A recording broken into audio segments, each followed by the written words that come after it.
नकदी के संकट से जूझ रहा पाकिस्तान चीन से 3 अरब डॉलर का कर्ज जुटाने की कोशिश में है। भीख मांगने में माहिर इमरान इसकी उम्मीद में कल चीन भागे हैं।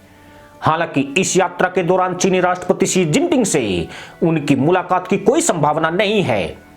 कहा जा रहा है कि पिछले महीनों में चीनी श्रमिकों पर हमले और चाइना पाक इकोनॉमिक कॉरिडोर का काम खटाई में पड़ने से वे इमरान खान से नाराज चल रहे हैं।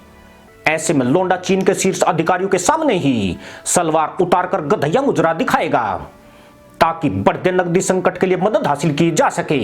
इस खटारा देश को इमरान ने उस हालत में खड़ा कर दिया है जहां एक हाथ बढ़ाओ दूसरा पहले ही टूट जाता है। चीन से इस भिखारी पीएम को कर्ज मिलेगा या नहीं मिलेगा यह 6 फरवरी को पता चल जाएगा, जब लोंडा बीजिंग से लौटकर जाइलो को अपनी यात्रा की उपलब्धियां गिनाएगा। मगर इसी बीच पाकिस्तान के दूसरे भीखदाता सऊदी अरब ने भी बड़ा झटका दे दिया है। इमरान खान ने पाकिस्तान को आर्थिक संकट में धकेलकर और फिर उसे इस संकट से निकालने के लिए प्रत्यक्ष विदेशी निवेश बढ़ाने के बड़े बड़े दावे किए थे। फरवरी 2019 में सऊदी क्राउन प्रिंस मोहम्मद बिन सलमान पाकिस्तान के दौरे पर आए थे।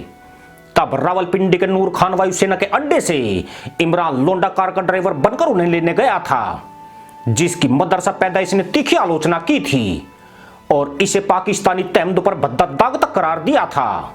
इमरान की ड्राइविंग से खुश होकर प्रिंस सलमान ने पाकिस्तान के साथ 20 अरब डॉलर का समझौता किया था। इस समझौते के तहत 10 अरब डॉलर की सऊदी अरामको तेल रिफाइनरी का निर्माण भी शामिल था, जबकि शेष 10 अरब डॉलर में पाकिस्तान में अन्य प्रोजेक्ट शुरू किए जाने थे।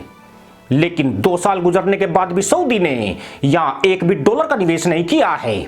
हालांकि अक्टूबर 2021 में इमरान ने सऊदी पाकिस्तान इन्वेस्टमेंट फोरम में सऊदी कंपनियों से निवेश की पुनः गुहार लगाई थी, मगर उद्यमियों ने पाकिस्तान में कोई रुचि नहीं ली। जबकि सऊदी प्रिंस पाकिस्तान की यात्रा के अगले दिन ही 19 फरवरी 2019 को भारत आए थे। उसके बाद से खाड़ी देश ने भारत में लगभग 40 अरब डॉलर से ज्यादा का निवेश किया है। एक अनुमान के तहत सऊदी अरब भारत में 100 अरब डॉलर का निवेश कर रहा है। पर बड़ा सवाल यही है कि दुनिया के देश मदरसा मुल्क में निवेश से हाथ क्यों खींच रहे हैं? क्यों मल्टीनेशनल कंपनियां इस देश में आने को तैयार नहीं है? यूं भी पाकिस्तान की अर्थव्यवस्था की तबाही की बड़ी वजह विदेशी निवेश नहीं आना है। पाकिस्तान में वित्तीय वर्ष 2018 में महज 2 अरब 67 करोड़ डॉलर का निवेश आया था, जबकि उसका चालू खाता घाटा 18 अरब डॉलर रहा था। साल 2019-20 में यह निवेश घटकर 2 अरब 60 करोड़ डॉलर रह गया। 2020-21 में पाकिस्तान में आने वाला निवेश 1 अरब 30 करोड़ डॉलर पर ही सिमट गया, जबकि भारत में इस अवधि में 67 अरब 54 करोड़ डॉलर का निवेश आया था। खास बात यह है कि पाकिस्तान में निवेश करने वालों में चीन टॉप स्थान पर रहा है। चीन के बाद नीदरलैंड और हांगकांग ने निवेश किया है। इसमें किसी खाड़ी देश का नाम दूर दूर तक नहीं है। लोंडे का दावा था कि कोविड-19 की वजह से मदरसा मुल्क में निवेश नहीं आया है, पर जब उनसे पूछा गया कि कोरोना से पाकिस्तान से बुरे हालात भारत के रहे थे, वहां पर कैसे इतना निवेश आ गया, तो फंटर खान के पास कोई जवाब नहीं था। दरअसल पाकिस्तान में निवेश न आने की कई वजह है। इस छकड़ा देश में बुनियादी ढांचे जैसे पानी, बिजली, गैस और कनेक्टिविटी की व्यवस्था बेहद लचर है। देश में भ्रष्टाचार का सूचकांक 140वें स्थान पर पहुंच गया है। इस कारण भी कंपनी आने से हिचकती है। उन्हें विभाग से अनुमति मिलने और बैंकिंग सुविधा की उपलब्धता से जुड़ी चिंताएं भी है।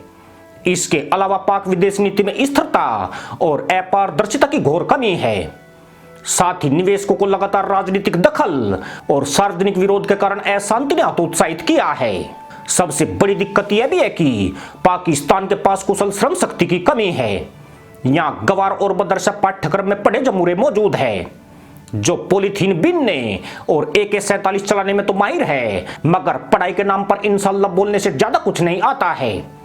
इसके अलावा इन्होंने गधैया नृत्य की कला में दक्षता हासिल की है, पर इससे देश नहीं चलता है और फैक्ट्रियों के पहियों को घूर्णन नहीं कराया जा सकता है। यही वजह है कि विदेशी कंपनियों को मदरसा पैदाइश का गधैया नृत्य निजी तौर पर ज्यादा नहीं प्रभावित कर पाया है। इसी के साथ अनुमति दोस्तों, जय जवान, जय किसान, जय हिंद, वंदे मातरम।